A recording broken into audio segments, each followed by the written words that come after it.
नमस्कार, आप देख रहे हैं दहाड़ और मैं हूं आपके साथ अंजनी कुमार सिंह। मिडिल ईस्ट में तनाव चरम पर है। ईरान के तेहरान एयरपोर्ट, मेहराबाद एयरपोर्ट, कौम, तबरेज, कमरनशाह, कराज और इम्फान जैसे शहरों पर इजराइल ने जबरदस्त हमले किए हैं। दावा है कि रक्षा मंत्रालय, खुफिया मुख्यालय, सुप्रीम लीडर खामनेई के दफ्तर और एटॉमिक एनर्जी प्रतिष्ठानों को निशाना बनाया गया है। और दूसरी तरफ ईरान ने भी जवाबी कार्रवाई का दावा किया है। इजराइल के साथ साथ UAE, Bahrain, Qatar, Kuwait, Saudi Arab और जॉर्डन जैसे देशों पर हमले की बात कही है। लड़ाई भले ही सीधे इजराइल और अमेरिका के बीच हो रही हो, लेकिन इजराइल के पीछे अमेरिका खड़ा हुआ है। अमेरिकी नौसैनिक पोत यूएसए अब्राहम लिंकन ने ईरान के प्रमुख ठिकानों पर मिसाइलों से हमले किए। यानी अमेरिका खुलकर सामने आ गया और यह कह रहा है कि ईरान हथियार नहीं डालता तो खत्म कर देंगे। दरअसल यूएस और ईरान के बीच न्यूक्लियर डील पर 2 दौर की बातचीत बेनतीजा रही। अमेरिका की मांग है कि ईरान यूरेनियम सरेंडर कर दे और भंडारण पर रोक लगा दे, लंबी दूरी की मिसाइलों पर भी रोक लगा दे। लेकिन ईरान का दावा है कि उसका न्यूक्लियर प्रोग्राम शांतिपूर्ण है, दबाव में कोई डील नहीं करेगा। मिसाइल कार्यक्रम तो कतई नहीं रुकेगा, यूरेनियम सरेंडर नहीं होगा। और रूस की तरफ से भी अब तीखी प्रतिक्रिया आ गई है। रूसी नेता दिमित्री मेदवेदेव ने कहा है कि अमेरिका ने हमला कर अपना असली रंग दिखा दिया है। न्यूक्लियर बातचीत सिर्फ कबर ऑपरेशन थी। ऐसे में सवाल यह है कि क्या यह सिर्फ इजराइल ईरान का टकराव है या अमेरिका बनाम ईरान की सीधी जंग? क्या खाड़ी देश खुलकर किसी एक के पक्ष में आएंगे? क्या रूस खुलकर ईरान के साथ खड़ा होगा? और सबसे बड़ा सवाल यह कि क्या अब ये वर्ल्ड वॉर 3 की शुरुआत है? इसी मुद्दे पर आज हम चर्चा करेंगे। हमारे साथ तमाम खास मेहमान होंगे जिनसे हम इस मुद्दे पर चर्चा करेंगे, लेकिन उसके पहले एक नजर डाल लेते हैं ट्रंप और इजराइल ने क्या कहा। Short time ago, the United States military began major combat operations in Iran. Our objective is to defend the American people by eliminating imminent threats from the Iranian regime, a vicious group of very hard, terrible people. Its menacing activities directly endanger the United States, our troops, our bases overseas, and our allies throughout the world. For 47 years, the Iranian regime has chanted death to America and waged an unending campaign of bloodshed and mass murder, targeting the United States, our troops, and the innocent people in many, many countries.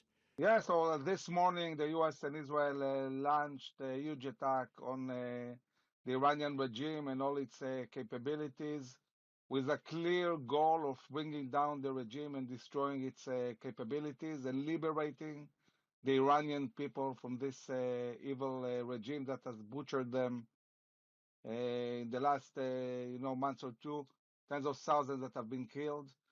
The goal is clear. This regime needs to go, and these proxies needs to be dismantled. And we are in the beginning of this massive attack. तो आज की दहाड़ शुरू करने से पहले उन सवालों का रुख कर लेते हैं जिनके इर्द गिर्द आज हमारी चर्चा रहने वाली है। और सवाल यह है कि इजराइल का प्रहार, मिडिल ईस्ट में शुरू वॉर, इजराइल वर्सेस ईरान, थर्रा उठा तेहरान। क्या यूएस के खिलाफ रूस खुलकर ईरान का साथ देगा? आमने सामने हुई महाशक्तियां, किस दिशा में जाएगी दुनिया? और सबसे बड़ा सवाल कि इजराइल ईरान की जंग वर्ल्ड वॉर 3 की आहट है क्या? इसी पे आज हम चर्चा करेंगे। जिस तरीके से अभी कल तक तो हम लोग बात कर रहे थे कि भाई वहां जिनेवा में बातचीत चल रही है दूसरे दौर की, और फिर सुबह सुबह ही हमला, इसके पीछे की क्या रणनीति? इसमें कोई शक नहीं है कि ईरान को पहले से ही अंदेशा था कि शायद अमेरिका ऐसा करेगा, शायद इजराइल ऐसा ही करेंगे कि एक तरफ बातचीत का मुखौटा होगा और दूसरी तरफ हमले की तैयारी। अगर हम पिछले साल जून के महीने में जो 12 दिन का युद्ध हुआ था उसको याद करें, उस वक्त भी कुछ ऐसा ही हुआ था कि एक तरफ तो अमेरिका और ईरान के बीच में बातचीत चल रही थी और उसी के बीच में इजराइल ने ईरान पर बमबारी शुरू कर दी। ईरान इस बार इस हमले के लिए पूरी तरह से तैयार था। ईरान को मालूम था कि बातचीत मुखौटा है, लेकिन अमेरिका और इजराइल जब हमला करेंगे तो उसका सामना कैसे करना पड़ेगा। ईरान ने पहले ही डिक्लेयर कर दिया था कि वह इस बार एक भयंकर जवाब देगा। अगर अमेरिका इजराइल हमला करता है तो ईरान के पास 2000 से ज़्यादा ऐसी रॉकेट्स और मिसाइल्स हैं जो कि 2000 किलोमीटर की दूरी तक फायर कर सकती हैं। यानी इजराइल आसानी से इन रॉकेट्स और मिसाइल्स की जद्दोजहद में है। हम देख रहे हैं अभी तक जो रिपोर्ट्स आई है 30 से ज़्यादा मिसाइलों को इजराइल की तरफ लॉन्च कर दिया गया है। जाहिर बात है कि सैकड़ों की तादाद में इस तरह की शॉर्ट रेंज बैलिस्टिक मिसाइल को कतार, Oman, Abu Dhabi, Iraq, Saudi, Kuwait में भी जो अमेरिकन नेवल बेसेस हैं, आर्मी बेसेस हैं, एयरफोर्स बेसेस हैं, उस पर लॉन्च किया गया है।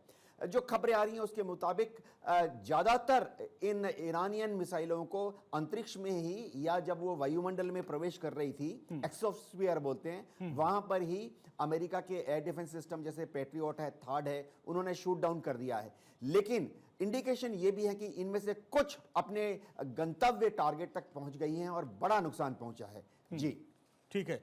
मेजर जनरल अनुज माथुर सर हमारे साथ। अनुज सर, जिस तरीके से अब देखिए एक नए फ्रंट पर युद्ध खुल चुका है, हालांकि जिस तरीके से इनडायरेक्ट रूप में हमास, हूथी, उसके पीछे ईरान का हाथ हुआ करता था, इजराइल इससे कहता था कि पीछे ईरान का ही हाथ है, लेकिन अब जिस तरीके से एक तरफ अमेरिका बातचीत कर रहा था और उधर एक तरफ समुद्र में चारों तरफ घेराबंदी की जा रही थी और अब सुबह सुबह हमला, लेकिन ईरान ने भी तगड़ा पलटवार किया है, ऐसी उम्मीद थी अमेरिका को?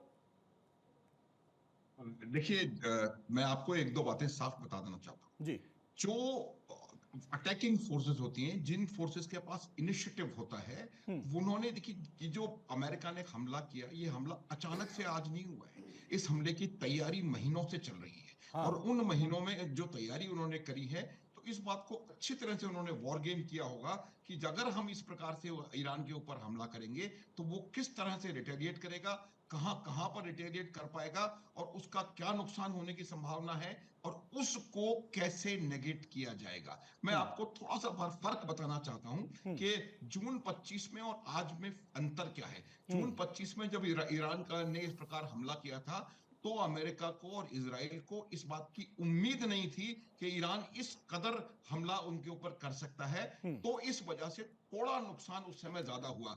मैं ये नहीं कहना चाह रहा हूं किसी भी तरीके से कि ईरान का या इजराइल का या अमेरिका का नुकसान नहीं होगा।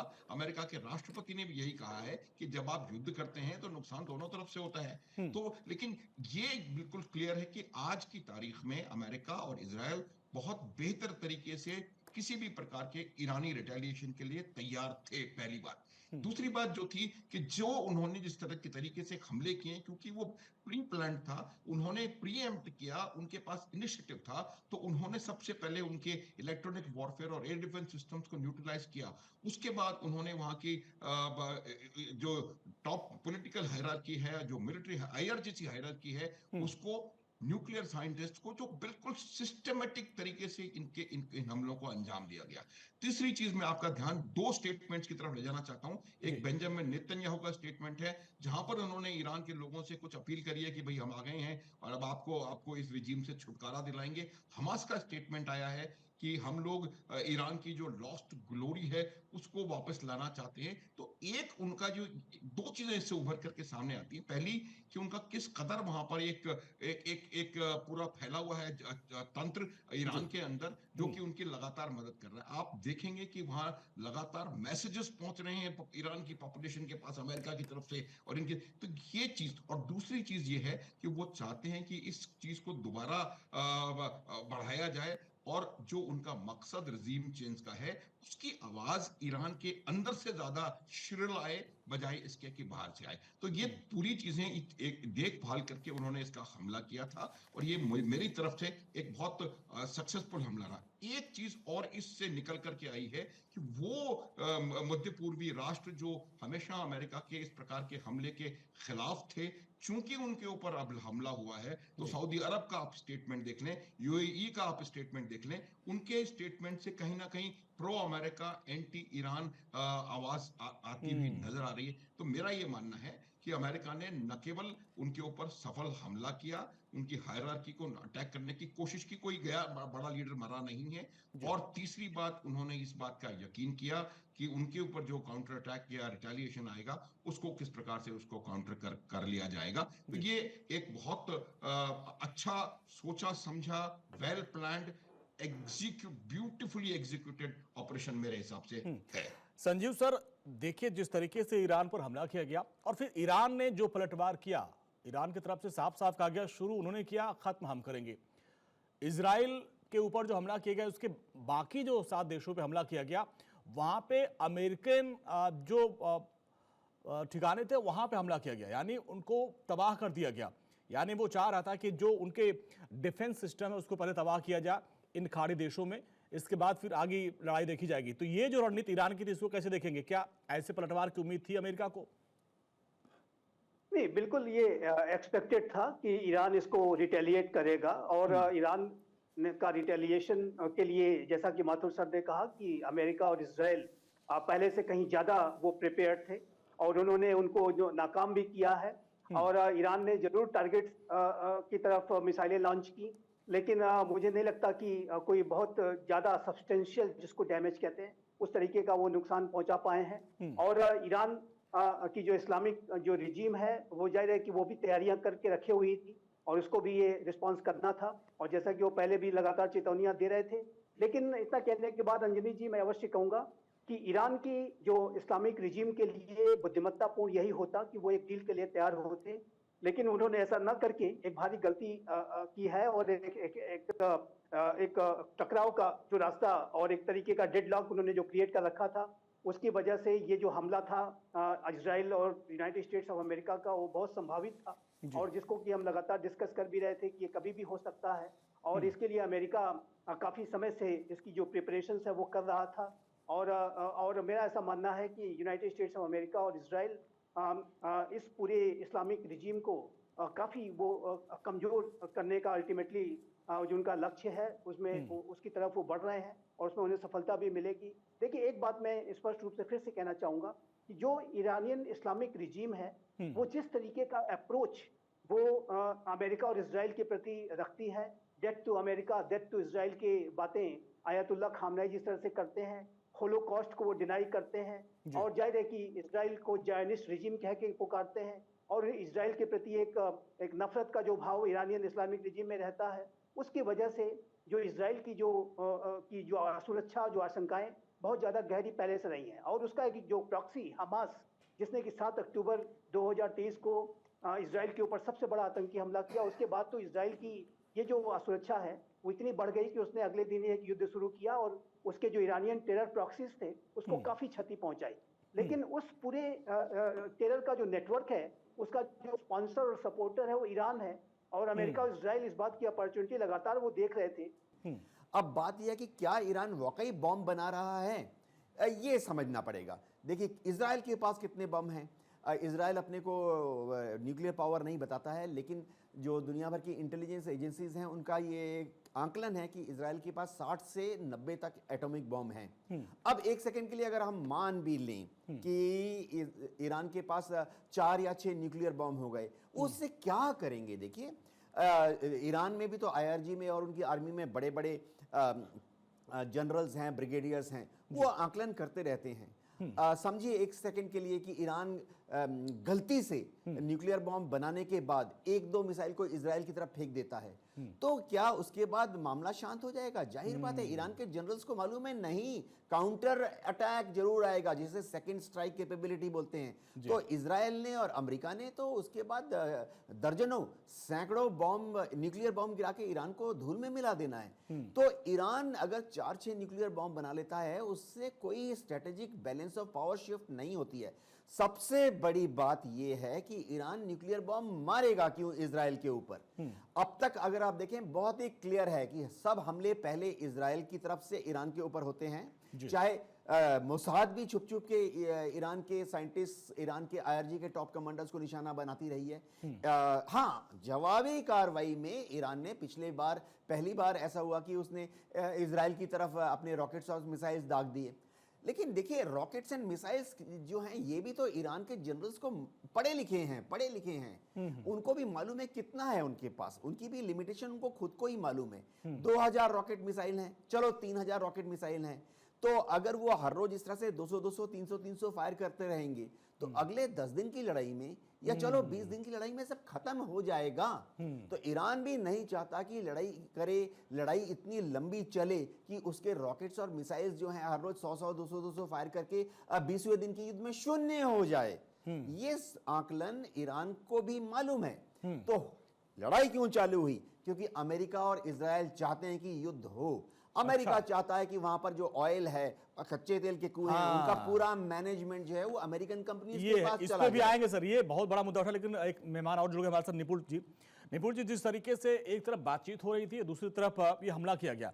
हालांकि इसकी भूमिका पे हम लोग पहले भी चर्चा किए थे कि भाई लाल सागर और अरब सागर में जिस तरीके से उनके वॉरशिप जो है रख दिए गए थे, तो माना जा रहा था कि अमेरिका ने पूरी तैयारी कर ली है, अगर ईरान उनकी बात नहीं मानता है तो हमला होगा, और वो हमला हो गया। अब इसके बाद क्या है? अब इसके दूरगामी परिणाम आप क्या देखते हैं, निपुण जी? देखिए, मुझे ऐसा लगता है कि जो ये वॉरफेयर है, जो हो गया है, ये लंबा चलेगा। हम ये इतना इजली, या हम इसको कह सकते हैं कि इतना आसान नहीं रहेगा इस बार ये हो रहा।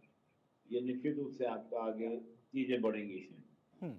देखिए, ईरान ने जिस प्रकार से कार्रवाई की, यानी कि इजराइल के ऊपर हम देखें या जहां जहां अमेरिका के आपको दिखते हैं, वहां वहां उन्होंने अटैक करना स्टार्ट किया बेस कैंप पर। तो इसका मतलब यह है कि ईरान भी पूरा पहले से प्रिपेयर था कि इस प्रकार का वॉरफेयर होगा। लेकिन बात अब यहाँ पर क्या है कि जो और पावर्स हैं, चाहे वो चीन हो, रशिया हो, उनका रुख क्या रहने वाला है? क्या वो ईरान को सपोर्ट करेंगे वेपन से, मिसाइल से, यानी कि और जितने भी रिसोर्सेज हो सकते हैं उनसे कितना वो लैस करेंगे ईरान को, उसके ऊपर बहुत कुछ निर्भर करेगा। देखिए, मुझे लगता है कि एकमात्र होप अगर चीन की है, रूस की है, तो वो ईरान है।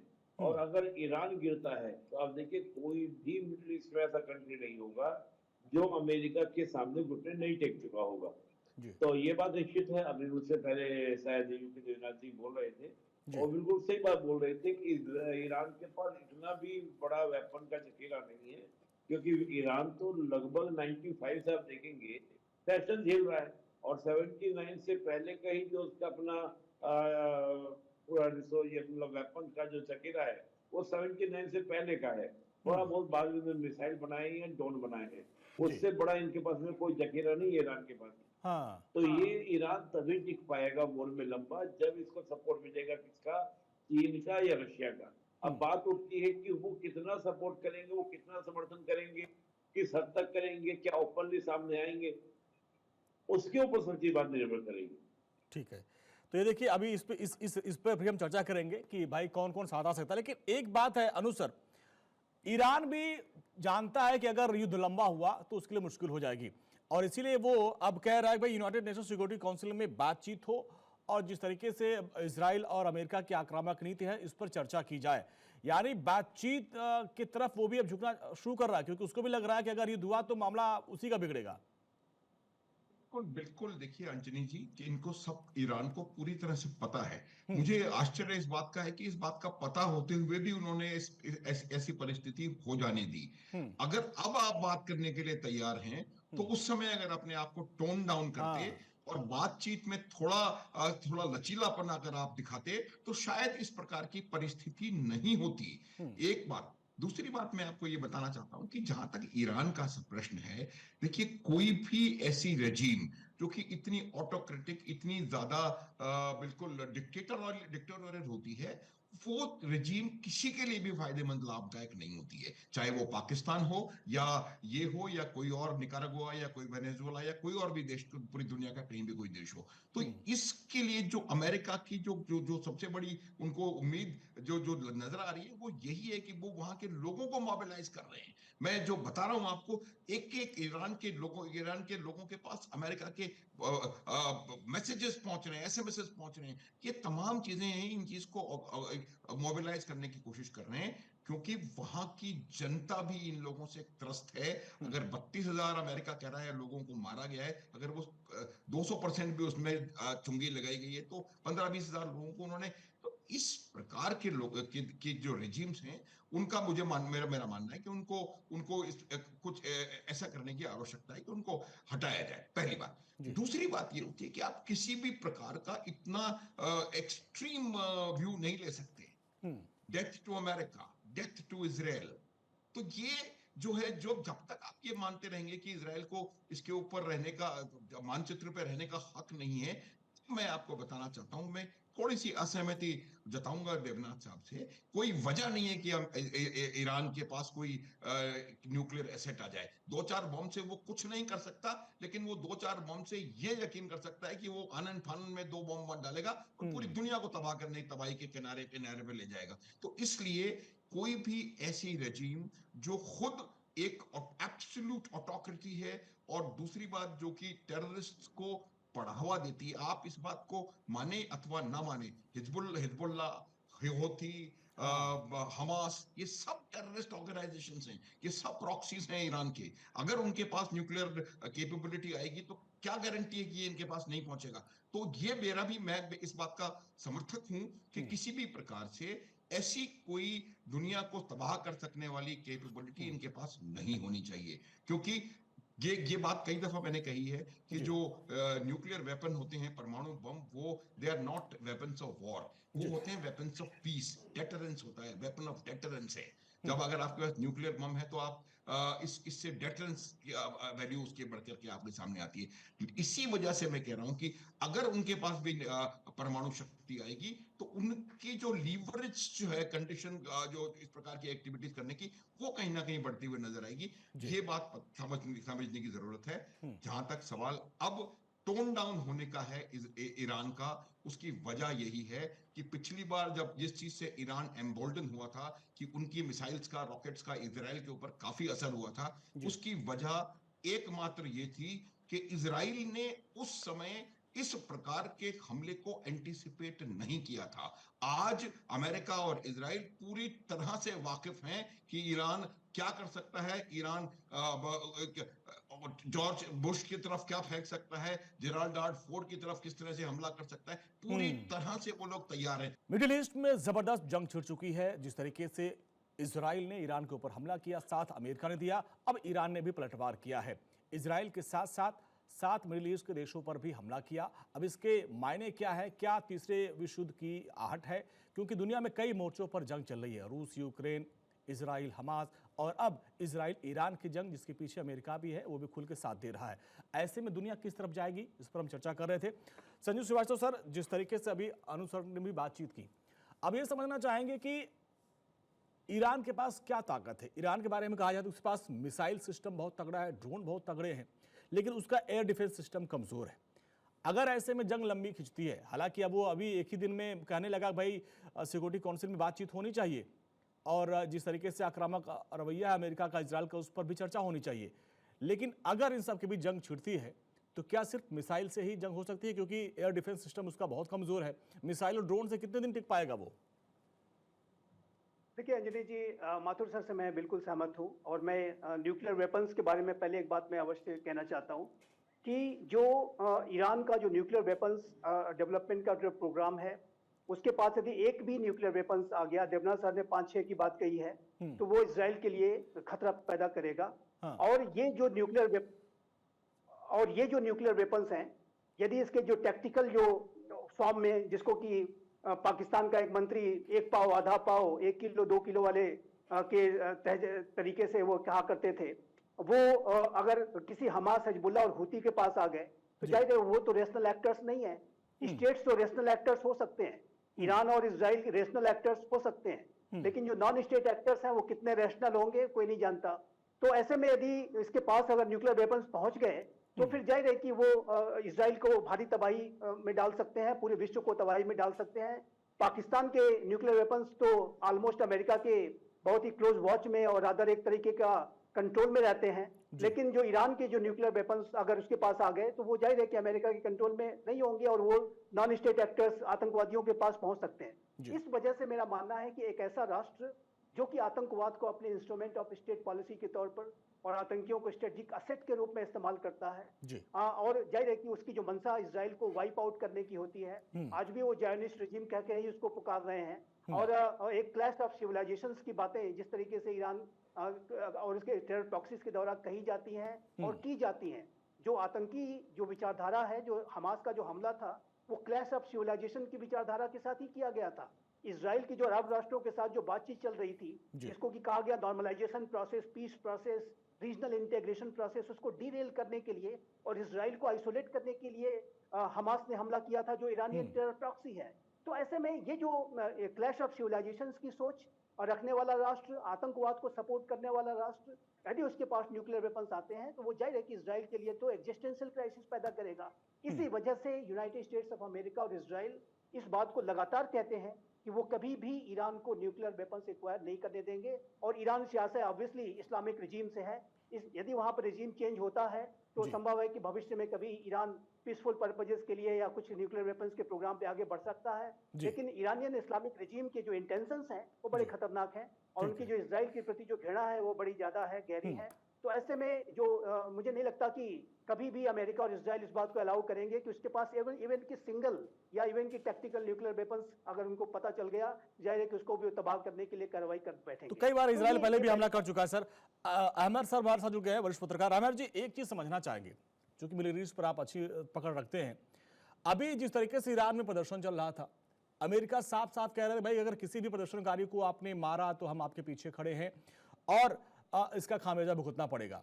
और दूसरी ओर कुछ दिन पहले आपने देखा होगा कि वेनेजुएला के राष्ट्रपति मादुरो को उन्होंने उठा लिया था, और फिर ये चर्चा होने लगी कि ईरान के खामनेई के साथ भी ऐसा हो सकता है। तो मादुरो और खामनेई और जिस तरीके से पूरा ये अभी प्रसंग चल रहा है, इसको देखते हुए क्या लगता है कि जिस तरीके से मादुरो को उठाया गया और उसमें भी जो मेन फोकस था, जैसा कि आप अमेरिका को बता भी रहे थे कि वहां पे जो उनका ऑयल पूरा था, पेट्रोलियम पदार्थ था, उस पर उनकी नजर थी, और यहाँ पर यूरेनियम पर नजर है।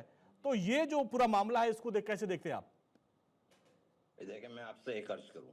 हाँ, अगर वो कहते हैं ना, कहते हैं कि अगर किसी के पास हथौड़ा हो ना बड़ा, हाँ, तो उसको हर मसला जो है कील ही नजर आता है। हाँ, हर मसला अमेरिका के पास बहुत बड़ा हथौड़ा है। अमेरिका का जो डिफेंस बजट है, आपको इल्म है कि इंडिया, रूस और चाइना तीनों के डिफेंस बजट को मिलाकर भी अमेरिका का डिफेंस बजट $550 बिलियन ज्यादा है।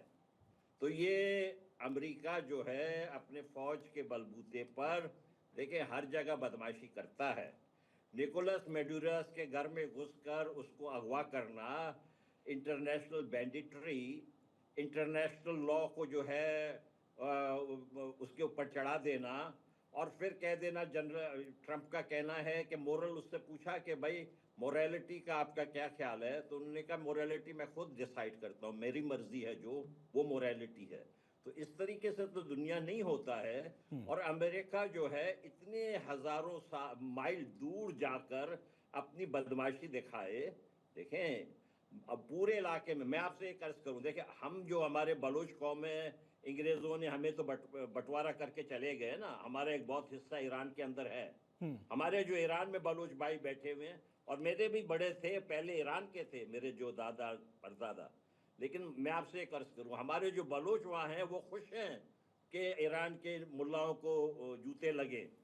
मसला ये है कि हम चाहते हैं कि ये पंजाबियों को जूता लगे, यहाँ वालों जिहादियों को जूता लगे। हाँ। तो ये थोड़ा है। थोड़ा सा एक सवाल मेरा ये भी था, क्योंकि अभी देखिए युद्ध कई मोर्चों पे है। उधर आपके पड़ोस में भी युद्ध छिड़ गया है, अफगानिस्तान पाकिस्तान की भी जंग चल रही है, उधर रूस यूक्रेन की जंग चल रही है, इजराइल हमास की, अब एक नई जंग छिड़ गई है। तो क्या लगता है कि ये जो पूरी जंग छिड़ती जा रही है, क्या तीसरे वर्ल्ड वॉर की आहट है?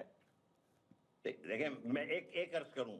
हाँ। पहले मेरे एक अच्छे दूसरे भाई ने, पैनलिस्ट ने कहा कि भाई ये जो सिविलाइजेशनल वॉर जो है उसकी बात ईरान करता है।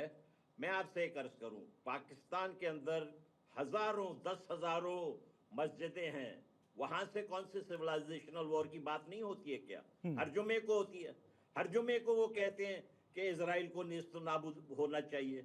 ये तो जो पंजाबी जनरल हैं, बड़े तेज हैं, ये ऊपर ये नहीं कहते हैं, लेकिन नीचे तो हर एक मस्जिद से जो है उनकी ये बात चलती है कि यहूदियों से नफरत, हिंदुओं से नफरत, ये तो उनके जहन में है। ये तो करते हैं, डेली करते हैं, उनमें कोई इंसानियत तो नहीं सिखाते हैं। ये तो वैसी हैं, मैं क्या बताऊं आपको, मैं तो वहां रह चुका हूं, मुझे पता है सारा कुछ। ये सिर्फ ईरान का नहीं है, ईरान तो इन सब में ज्यादा बेहतर है। लेकिन अब हम क्या करें, ये बदमाश जो अमेरिका है। देखिए, मैं आपसे कहूं एक बात, इंडिया एक बहुत बड़ी ताकत है, ये कम ताकत नहीं है। चाइना है, रूस है, अब इसमें क्या अमेरिका कितने दूर आके अपनी बदमाशी क्यों दिखाए भाई, क्या जवाब है, मुझे बताएं। ठीक है देवनाथ सर, आपसे जानना चाहेंगे कि अगर अब ये जंग छिड़ी है, इसको आगे आप कहां तक देखना चाहते हैं? जैसा कि अभी कहा भी जा रहा है कि रूस की तरफ से कहा गया कि भाई ये तो गलत है, हम उसकी निंदा करते हैं। उन्होंने उनके फॉरेन मिनिस्टर से बातचीत भी की है। तो अब क्या लगता है, उधर चीन से भी कुछ हथियारों को डील हुई थी जिसको लेकर ट्रंप साहब एकदम नाराज हो गए थे। तो क्या चीन, रूस और किम जोन, ये जो तिकड़ी है, क्या ईरान के साथ आएगी? देखिए, रूस ईरान को मदद करता है, हथियार देता है। चीन ईरान को मदद करता है, हथियार देता है। किम जोंग उन ने अभी तक डायरेक्टली कोई बड़ा हथियार दिया नहीं है। चीन सबसे बड़ा हथियार दे रहा है HQ-9 air defence missile system है, अच्छा मिसाइल सिस्टम है। रूस सबसे बड़ा जो हथियार दे रहा है ईरान को S-300 और S-400 anti aircraft missile system दे रहा है, अच्छा सिस्टम है। क्या ये अपनी नेवी को, आर्मी को या एयरफोर्स को ईरान के सपोर्ट में मैदान जंग में उतारेंगे? ऐसा नहीं है, सवाल ही नहीं उठता है, क्योंकि रूस गले तक, नाक तक यूक्रेन के युद्ध में फंसा हुआ है। और शी जिनपिंग चीन में बहुत क्लियर है कि चीन का पूरा focus, PLA, army, navy, air force का पूरा फोकस अभी सिर्फ ताइवान ताइवान ताइवान ही है। तो चीन अपनी मिलिट्री पावर को डिसिपेट नहीं होने देगा, इधर उधर खर्च नहीं होने देगा। देखिए, हम नॉर्थ कोरिया की बात करते हैं, नॉर्थ कोरिया के पास भी तो 20 न्यूक्लियर हथियार माने जाते हैं। CIA दावा, उसके ऊपर क्यों नहीं अमेरिका हमला कर रहा? ये समझना पड़ेगा। नॉर्थ कोरिया के ऊपर हमला नहीं किया क्योंकि मैं बताता हूं, नॉर्थ कोरिया की जमीन के अंदर कच्चा तेल और गैस नहीं है। मैं आज बताता हूं, अगर ईरान में भी जमीन के अंदर सिर्फ आलू उग रहे होते और जमीन के ऊपर ईरान में रेत में अगर गन्ने की खेती हो रही होती या भिंडी की खेती हो रही होती, तो अमेरिका आज ईरान की तरफ देखता भी नहीं। ये जो जितना बहाना बोल रहे हैं कि एंटी इजराइल है, रॉकेट्स, मिसाइल्स, ICBM बना रहा है ईरान न्यूक्लियर बॉम्ब्स बना रहा है, ये सब तो, अरे सद्दाम हुसैन को इन्होंने बोल दिया था कि वेपन्स ऑफ मास डिस्ट्रक्शन बना रहे हैं। अब तक मिले क्या? 10 साल हो गए, 20 साल हो गए, कुछ भी नहीं मिला। ये तो यानी जो वेनेजुएला के साथ हुआ वो ईरान के साथ करना चाहते हैं। वेनेजुएला में ड्रग्स है, ड्रग्स की तरस्की कर रहा है वेनेजुएला से।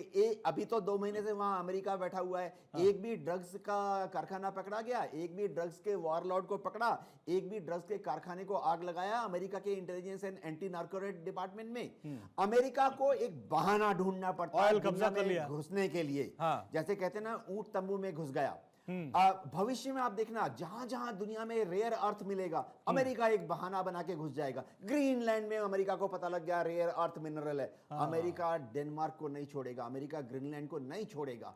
अगर मैं बताता हूं, अमेरिका को कल पता लग जाए कि भारत में रेयर अर्थ मिनरल है और भारत में कच्चा तेल जमीन के नीचे है, आप यकीन कीजिए अमेरिका भारत की तरफ भी अपनी निगाहें डाल देगा। ठीक है सर, आखिरी के 5 मिनट हमारे साथ बचे हुए, हमारे पास बचे हुए हैं। अनु सर, अब इस पूरी इस जंग को, जो मिडिल ईस्ट में जंग चल रही है, अब ये जंग किस तरफ जा रही है? क्या लंबी खींचती नजर आ रही है? क्योंकि ईरान, क्या लगता है कि आसानी से हार मानने वाला है, क्योंकि इजराइल और ट्रंप साहब कह चुके हैं कि जब तक वो अपने मंसूबे पर एकदम हाथ नहीं रख लेता कि हम परमाणु प्रोग्राम नहीं बनाएंगे, तब तक ये जंग जारी रहेगी। जबकि ईरान की तरफ से कहा जा रहा है, भाई अपनी जनता को हो सकता है कॉन्फ्रेंस लेने के लिए कि हम जो है पीछे नहीं रखने वाले हैं, शुरू उन्होंने किया, अंत हम करेंगे। बिल्कुल अंजनी जी, देखिए ये जंग लंबी चलेगी, क्योंकि आप ये ना अमेरिका को इस बात का कोई मुखालता होना चाहिए कि ये जो ईरान जो है वो कोई वेनेजुएला या ग्रीनलैंड है या डेनमार्क है। ईरान एक बहुत पुरानी सभ्यता है। ईरान की पे 2 जो बहुत बड़ी शक्तियां हैं जो मैं आपको बताना चाहता हूं, ईरान का इतिहास और ईरान का भूगोल, बहुत बड़ी उनकी ताकतें हैं और वो एक बहुत पुरानी सभ्यता है। उनके पास एक प्रॉपर आर्मी है, उनके पास IRGC है जो कि ईरान की आर्मी ना होकर के रजीम की आर्मी है। तो जहां तक मेरा सवाल है कि ईरान या तो कॉम्प्रोमाइज करेगा, अगर ईरान लड़ना चाहेगा तो ये बहुत ठीक सर, 30 सेकंड हमारे पास है, आखिरी 2 मिनट बचे हैं। जी सर, 30 सेकंड में अपनी बात रखें सर। जी अनु सर। मैंने कहा, मैंने बता दिया आपको कि ये जो युद्ध है ये काफी लंबा चलने वाला है। जी संजीव सर, इस युद्ध की परिणति क्या आप देख रहे हैं? क्या ईरान जो अमेरिका की शर्तें उनको मानेगा या युद्ध लंबा चलेगा? देखिए, ईरान के लिए बुद्धिमत्तापूर्ण यही होगा, मैं फिर से इस बात को कहूंगा कि वो एक जो रखी गई है उसके बारे में सकारात्मक तरीके से विचार करें। आतंकवाद को सपोर्ट करने की जो अपनी नीति है, इजराइल के प्रति जो घृणा की नीति है, उसके बारे में वो तुरंत पुनर्विचार करें। अदरवाइज यदि ईरान अपने रुख पर कायम रहेगा और जैसा कि वो पहले रहा है, तो ऐसे में इसकी इस पूरा युद्ध का जो कि एक लंबा चल सकता है, उसके जो कॉन्सिक्वेंसेस हैं अल्टीमेटली ईरान के इस्लामिक रिजीम को भुगतने पड़ेंगे और ये इस्लामिक रिजीम काफी कमजोर हो सकती है, इसका पतन भी हो सकता है। इस तरीके की संभावनाएं मैं बनते निपुण हुए जी, देखता हूं। आखिरी 30 सेकंड आपके पास। जिस तरीके से ईरान के हालात हैं, वहां प्रदर्शन चल रहा था और अब हमला हुआ, क्या अब अमेरिका की अगली कोशिश रहेगी बहुत जल्द वहां सत्ता परिवर्तन किया जाए, खामनेई को हटाया जाए, राष्ट्रपति के ऊपर वहां भी हमला किया गया, उनके प्रतिष्ठान पर भी?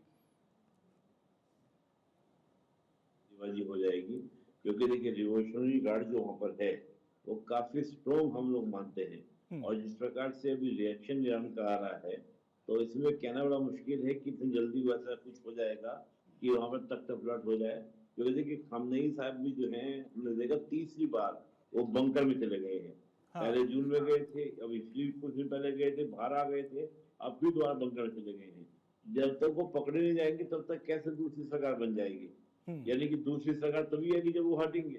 तो जो स्थिति है, मुझे नहीं लगता कि अभी इतनी जल्दी हम उसका एनालिसिस कर पाएंगे कि वहां पर रिजीम चेंज हो जाए या सरकार चेंज हो जाए। लेकिन ये जरूर है, मुझे ऐसा लगता है कि अगर ये ज्यादा बढ़ता है तो हो सकता है कि ईरान के अंदर जो पहले से प्रोटेस्ट हो रहे थे वो प्रोटेस्ट दोबारा से होना स्टार्ट हो जाए। और दूसरा एक ये भी हो सकता है कि नेशनलिज्म की जो एक, क्योंकि देखिए ईरानियन सिविलाइजेशन एक ओल्ड सिविलाइजेशन है, तो हो सकता है कि वहां पर नेशनलिज्म जो है वो हावी हो जाए। तो देखना होगा, भी वेट करना होगा कि क्या स्थिति बनती है। अमर जी, आखिरी 10 सेकंड, क्या देख रहे हैं परिणाम? देखिए, मेरी तो ख्वाहिश है कि मुल्लाओं से ईरान के अवाम को निजात मिले, इसमें कोई शक नहीं है, मेरी बिल्कुल दिली ख्वाहिश है। लेकिन मेरी ख्वाहिश ये भी है कि पूरा दुनिया मुल्ला फ्री जोन हो, सिर्फ ईरान ही क्यों। और ये अमेरिका का काम नहीं है, ये वहां के ईरान के अपने लोगों का काम है, वही इसको बेहतर तौर पे कर सकते हैं, बाहर के कुव्वतों का काम नहीं होता ये। शुक्रिया।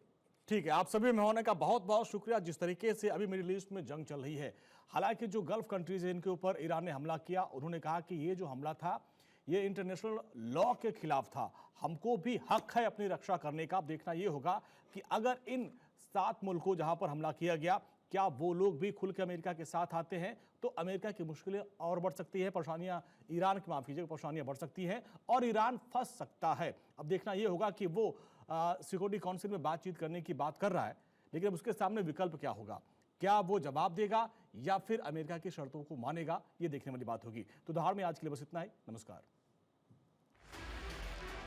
शंबे 9